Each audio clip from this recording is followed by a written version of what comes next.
Bonjour à tous et merci de regarder aujourd'hui aussi cette vidéo de mini-séminaire sur la loi du soleil.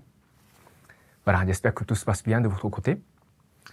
Voilà, donc on est proche de la fin de cette série de mini-séminaires sur la loi du soleil parce qu'on va étudier aujourd'hui la section 6, le chapitre 6, le chemin de El Kantari. Donc encore une fois, le chapitre 6, vraiment, il y a des paroles cruciales pour essayer de rectifier notre existence terrestre en tant que disciple de Seigneur El Kantari. J'ai vraiment l'impression, en relisant le chapitre 6 pour préparer ce mini-séminaire, que vraiment chaque parole écrite ici constitue le chemin de El Kantari, justement. Chaque parole essaie de nous mener sur le chemin de El Kantari. El Kantari est en tant que le créateur de nos âmes. Nous sommes tous venus de lui parce qu'il est notre créateur, notre père et mère, notre parent. C'est notre origine pour mener chacun d'entre nous une vie individuelle. Mais notre finalité, c'est retrouver ce que nous sommes vraiment, d'où nous sommes venus. Donc c'est notre vie est en quelque sorte tout un voyage pour retrouver notre origine, qu'est le Seigneur El Kantari.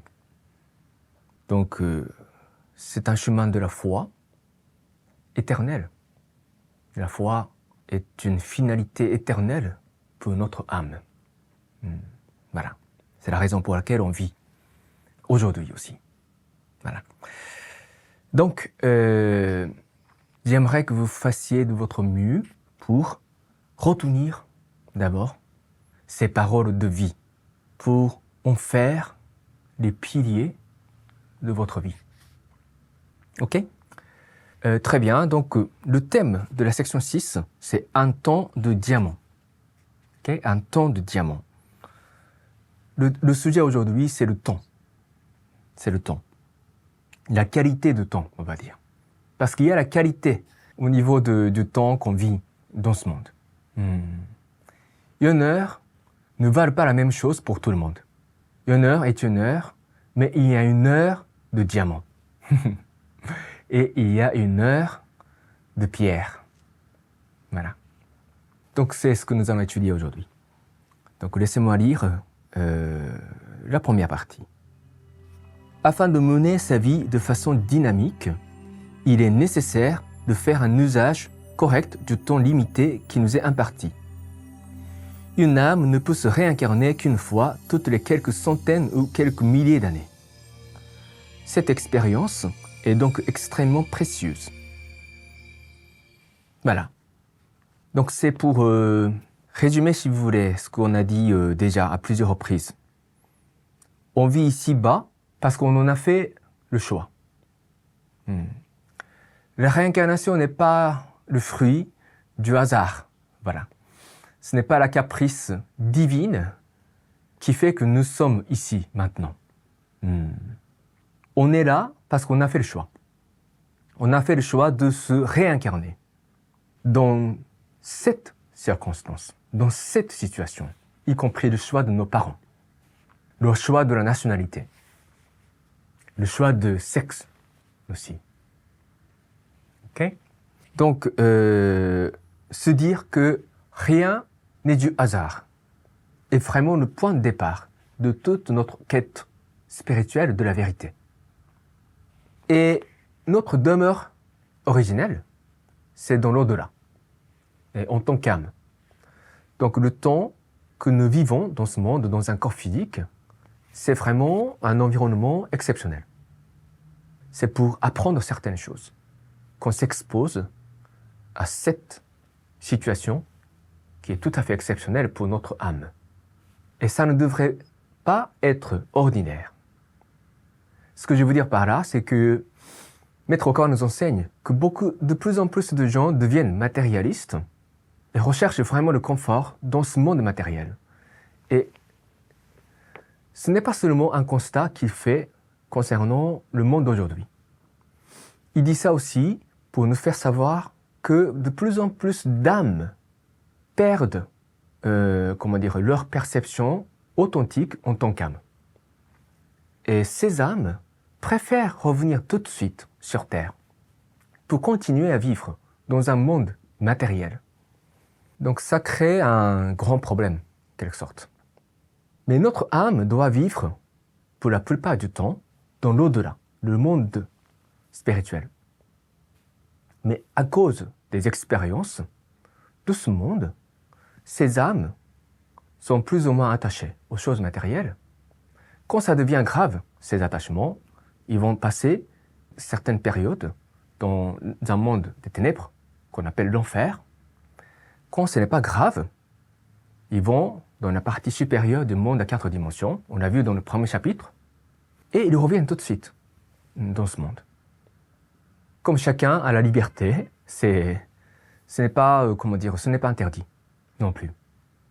Mais seulement cultiver un penchant de plus en plus marqué à la vie matérielle dans le corps physique n'est pas un bon signe pour les âmes. Parce qu'ils n'avancent pas véritablement dans leur apprentissage spirituel. Donc, comme ça, la réincarnation perd son but. Donc, parfois, le fait que notre vie soit de plus en plus confortable au sein de ce monde matériel n'est pas forcément une bonne chose à cet égard. Vous voyez ? Voilà, donc, bref, donc il faudra que nous nous disions que chaque minute, chaque heure, chaque jour que nous passons dans ce monde est précieux. Donc ça, c'est le point de départ de notre apprentissage de cette section. Ok ? Donc, je vais continuer à lire la partie suivante. Dans la vie, il existe un secret. Méditer sur le moment de sa propre mort. C'est méditer constamment sur ce qu'on aura comme pensée ou sentiment au moment où on quittera le monde. Ok, je m'arrête ici. Et cette partie est la partie centrale de cette section. Donc il y a un secret pour rendre chaque jour de notre existence comme le diamant. Méditer sur le moment de sa propre mort. Donc ça rejoint exactement à l'enseignement qu'on reprend à plusieurs reprises au sein de mes mini-séminaires. Il faudra vivre en pensant que ce jour serait le dernier pour nous. Mais ici, c'est encore plus concret. C'est encore plus concret. Il faut méditer sur le moment où on quittera ce monde. Qu'est-ce qu'on aura comme pensée ? Donc c'est ce que nous allons pratiquer à la fin de l'apprentissage d'aujourd'hui. Donc je vous proposerai de méditer sur le moment, sur le jour où vous allez quitter ce monde, entouré de vos descendants, vos amis. Et vous allez quitter votre corps pour rejoindre l'au-delà. Vous allez laisser tout derrière vous. Vos biens, vos titres, votre statut, vos relations humaines de ce monde, tout ce que vous possédez en fait, dans ce monde, pour repartir sans rien, mis à part votre propre esprit et la mémoire et la sagesse que vous aurez acquises au cours de cette existence terrestre. Qu'est-ce que vous diriez à ce moment-là? Si à ce moment-là, vous pouvez vous imaginer en train de dire « Comme la vie était belle !» Je suis vraiment reconnaissant d'avoir vécu cette vie, mais du fond de votre cœur.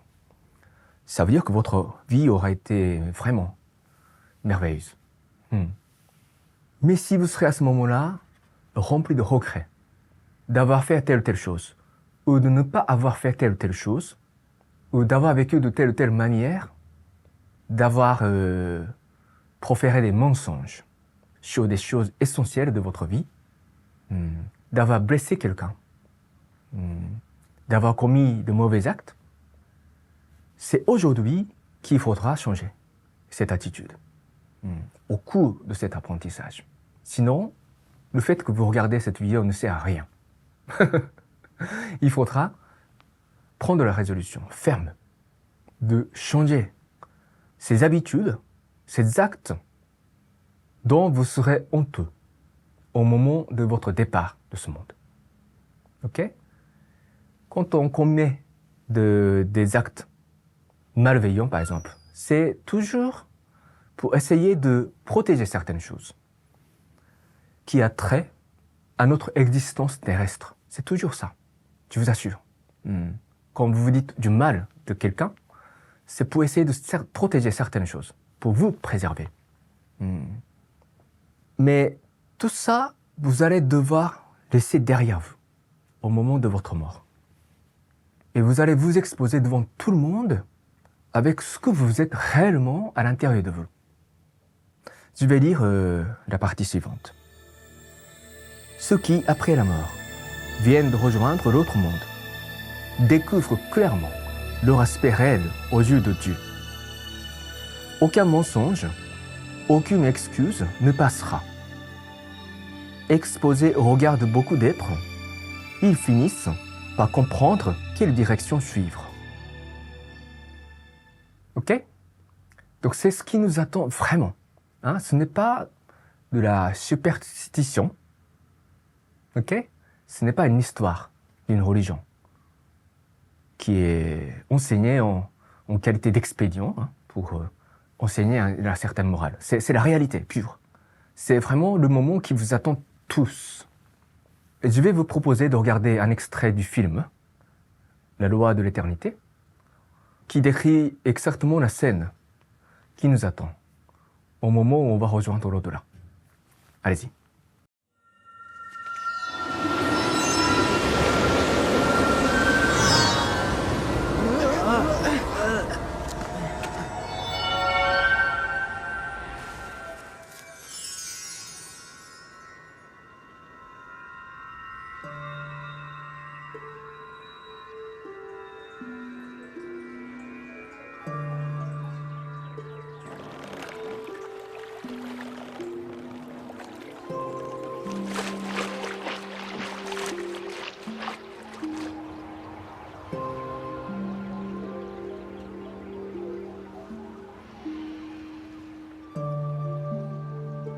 So is this the river Styx?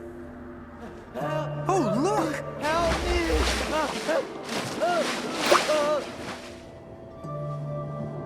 Those were his attachments in life, the things he didn't want to let go. When you are crossing this river, you must leave behind all your mortal attachments. What are those strings? They are silver cords. They connect the physical body and the soul.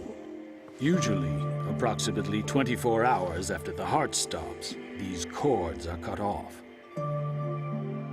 That's when humans really die.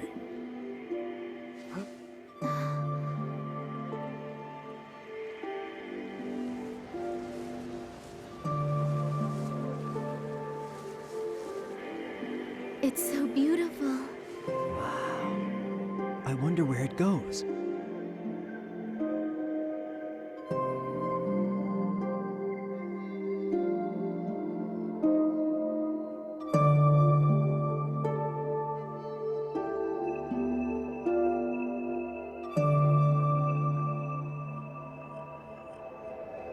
Those who've crossed the river Styx walk through this long path, through the flower bed, and finally reach this place. Is this a movie theater? I wonder what it's showing. It's showing a drama called life.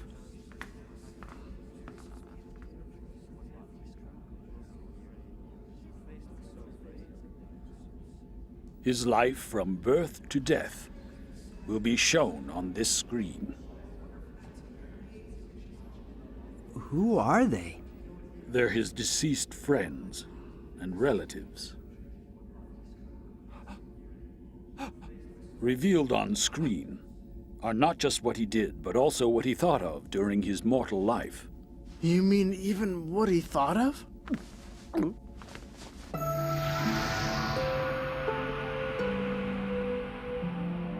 Childhood, elementary school, middle school, high school, getting a job, getting married, changing jobs, divorce, bankruptcy. You should have been more responsible. Whatever he went through, and whatever thoughts he had on those occasions, they are all revealed here.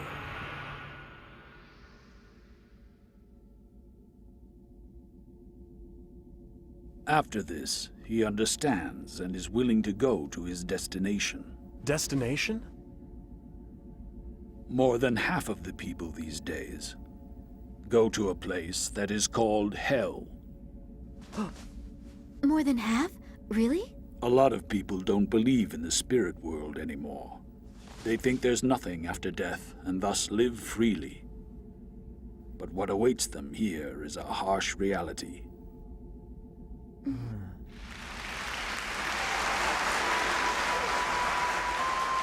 Of course, some of them receive a hail of applause. These people are allowed to go to heaven according to the state of their minds. Voilà. Donc, c'est terrible, hein. Ça fait peur. Moi aussi, quand j'ai regardé cette scène pour la première fois, même si je savais ça, parce que j'étais déjà membre d'Apicience, quand j'ai regardé le film pour la première fois, mais quand même, voir ça, c'est... comment dire... je me suis dit que il faut être vraiment sérieux, quoi, dans la vie. C'est pour de vrai. OK? Donc, c'est la même chose pour vous. Donc, s'il y a quelque chose dans votre vie que vous ne voulez pas qu'on montre au cours de ce film, c'est aujourd'hui qu'il faut prendre la décision de vous corriger. OK? Ce n'est pas parce que vous croyez en Dieu que tout est permis pour vous. C'est parce que vous croyez en Dieu que vous devez décider de vous comporter d'une manière digne de son enfant. J'ai vraiment l'impression que cette idée, comment dire, n'est pas évidente pour tout le monde, pour tous les croyants, je veux dire. J'ai rencontré beaucoup de personnes qui prétendent avoir la foi dans le Seigneur El Kantaré, ou dans Dieu, en Dieu, ou en Allah, comme vous voulez, qui n'hésitent pas à trahir cette foi propre à lui ou elle. Je n'ai pas encore très bien compris ce qui les pousse à croire que c'est admissible de se comporter de mauvaise façon en prétendant avoir la foi. Mais voilà, donc, mais j'ai compris la réalité. Donc je le dis quand même. Votre croyance vous oblige à vivre de manière digne de votre foi. Encore plus si vous êtes croyant du Seigneur El Kantaré. Cela veut dire que vous avez la responsabilité de montrer à la société dans laquelle vous vivez quelle est la valeur de cette foi dans le Seigneur El Kantaré. Donc votre apprentissage, à cet égard, n'est plus personnel. Vous avez en même temps la responsabilité d'appliquer vraiment les enseignements que vous apprenez ici, chez Apicience, pour faire resplendir votre existence et pour montrer l'exemple. Et je dois dire exactement la même chose à moi-même. On a la responsabilité. OK? Donc je continue. Certains reçoivent cependant des applaudissements au cours de la séance de vie qui se déroule dans le monde réel après leur décès. Au moment où le film montre une scène où la personne admet ses erreurs et demande pardon à Dieu, les mains jointes et les larmes aux yeux. Les spectateurs de l'au-delà l'ovationnent, le congratulent et lui serrent la main. Quand arrive la scène, la personne prend la décision de tout sacrifier pour sa mission de répandre la vérité et s'y lance. Les anges de lumière pleurent de joie. Voilà. Cette scène a été décrite aussi dans l'extrait du film que vous avez regardé tout à l'heure. C'est vrai que ce n'est pas évident de décider de faire le bien au cours de cette vie terrestre. Ce n'est pas évident.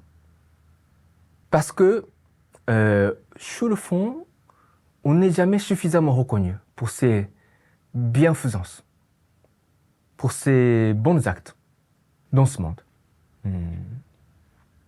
Plus ça devient pur au niveau de nos pensées, plus ça devient invisible aux yeux des autres. Du coup, c'est vraiment à l'intérieur de nous-mêmes que nous devons avoir la foi pour décider de vivre de manière honnête, transparente et bienveillante, digne de notre nature en tant qu'enfant de Dieu. Chacun est exposé à ce défi. Et c'est parce que c'est difficile dans ce monde terrestre que ça a de la valeur. C'est vraiment la clé de notre apprentissage spirituel au cours de cette existence terrestre. Parce que dans l'au-delà, tout est tellement évident. Par exemple, l'existence de Dieu ou l'existence de la force qui crée et qui maintient en vie tout ce qui existe au sein de l'univers est évident. On le voit et on la sent. En tant qu'esprit, on sent ça chaque jour. Mais dans un corps physique, on ne le sent pas forcément. On a besoin d'une discipline spirituelle pour voir cette lumière, cette force qui nous maintient en vie. Donc, vivre dans ce monde, dans un corps physique, est un défi en soi. Et encore plus, c'est un défi de décider de vivre correctement en tant qu'enfant de Dieu. Et c'est parce que c'est difficile que ça a de la valeur. Et vous aurez la récompense, les véritables récompenses dans l'au-delà.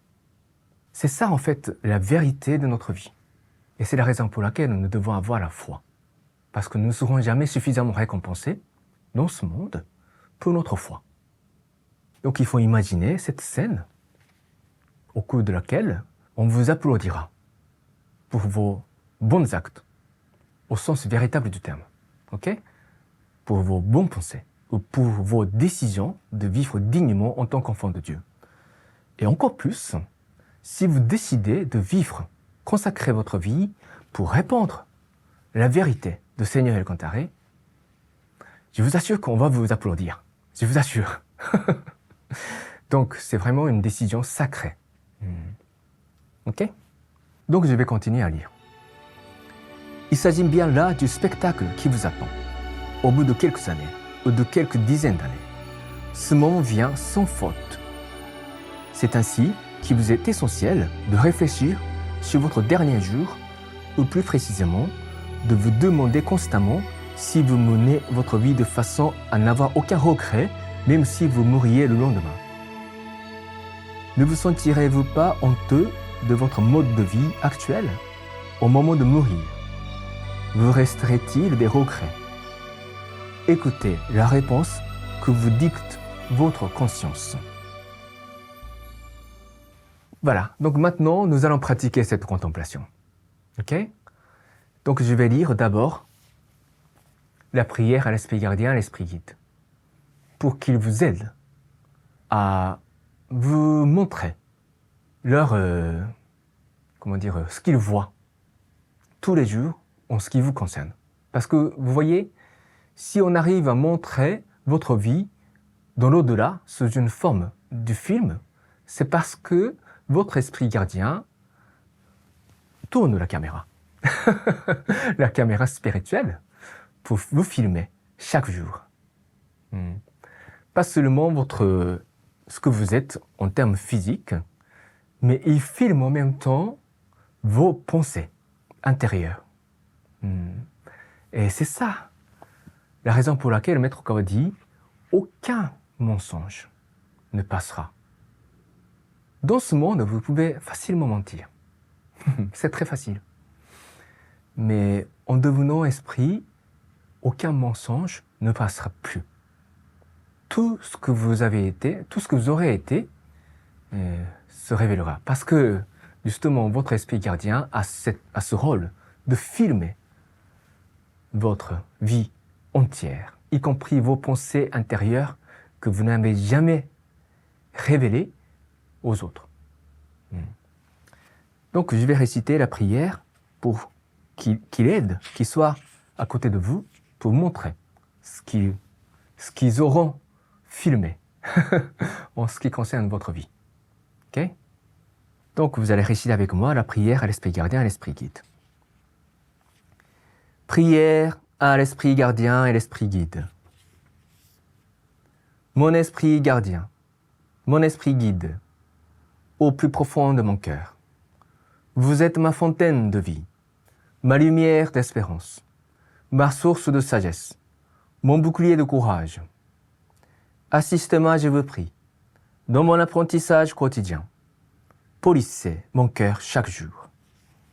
Donnez-moi chaque jour de bonnes inspirations. Rectifiez le parcours de ma vie. Gardez-moi, loin de tous les maux. Guidez-moi chaque jour dans une existence encore meilleure.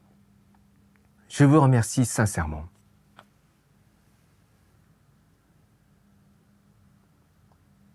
Ok, maintenant, nous allons commencer la contemplation sur ce qui nous arrivera au moment où nous allons quitter ce monde. Donc, comme d'habitude, veuillez redresser votre dos s'il vous plaît et joindre vos mains en prière et fermez vos yeux légèrement. Les mains jointes vont générer un certain champ magnétique pour faciliter votre concentration spirituelle et pour recevoir l'inspiration de la part de votre esprit gardien et votre esprit guide. Et commencez à respirer lentement et calmement.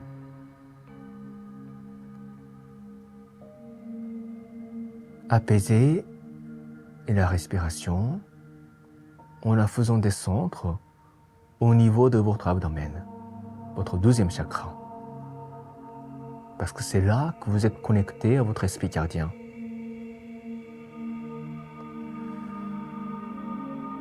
Et expirez lentement et calmement.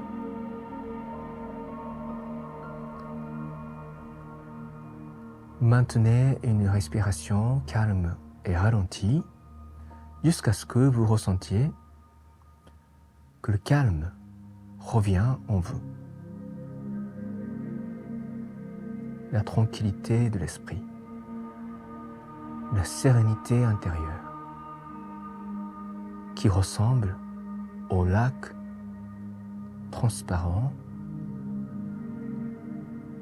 au fond de la montagne ou au fond de la forêt. Il n'y a pas de vagues. L'eau est limpide. L'air est pur. Retrouvez ce lac calme au fond de votre esprit.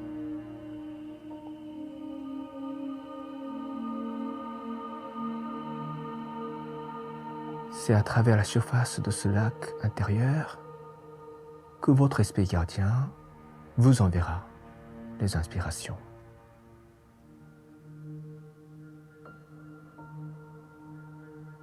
Il va vous aider à visualiser ce que vous allez vivre au dernier jour de votre vie terrestre.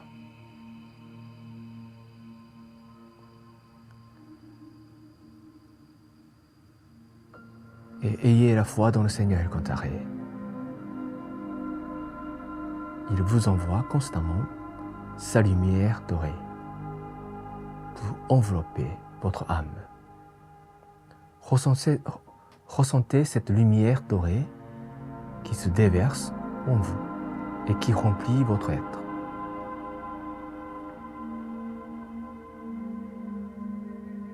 Maintenant, nous allons commencer la contemplation.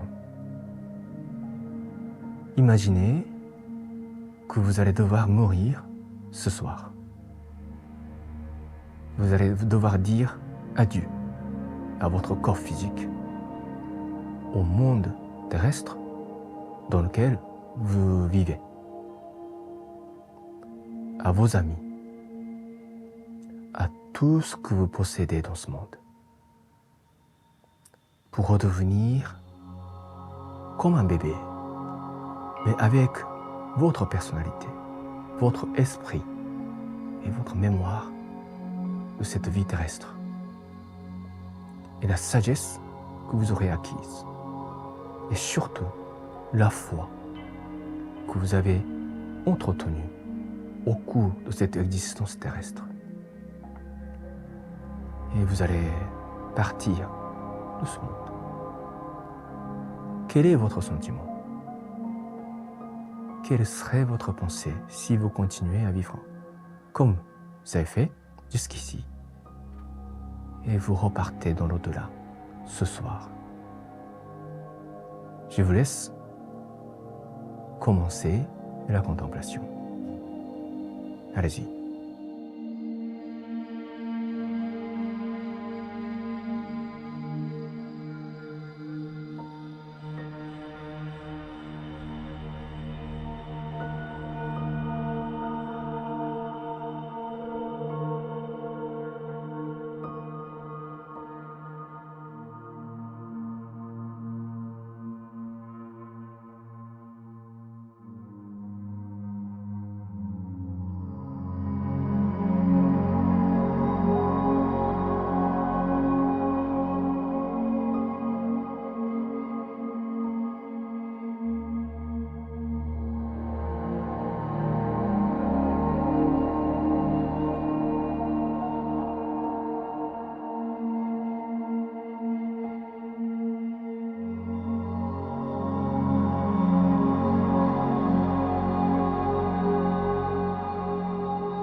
Ok, on termine la contemplation. Merci beaucoup. Voilà. Donc, aujourd'hui, la contemplation a été assez particulière. Donc, c'est comme ça qu'il faudra pratiquer cet enseignement au cours de votre vie. Ok? Et il ne faut jamais oublier ça, cette sensation. Et reconsidérer votre manière de vivre dès aujourd'hui. Et ça, c'est ça en fait qui permettra, selon Maître Okawa, de vivre un temps de diamant. Ok? Un temps de diamant. Au lieu de temps de pierre, de bois. Je n'ai rien contre pierre et bois, hein, mais diamant, c'est quand même précieux. Ok? Pour que votre vie terrestre soit véritablement précieuse. C'est un enseignement pour ne pas gaspiller cette précieuse opportunité d'apprentissage que représente chacun de nos jours. Ok? Et ça, c'est le chemin de El Kantari. Très bien, donc je termine le cours d'aujourd'hui. Merci de votre attention. J'espère que cette semaine sera remplie de joie, de bonheur et de nouvelles découvertes pour chacun d'entre vous. Portez-vous bien et je vous dis à tous à la prochaine!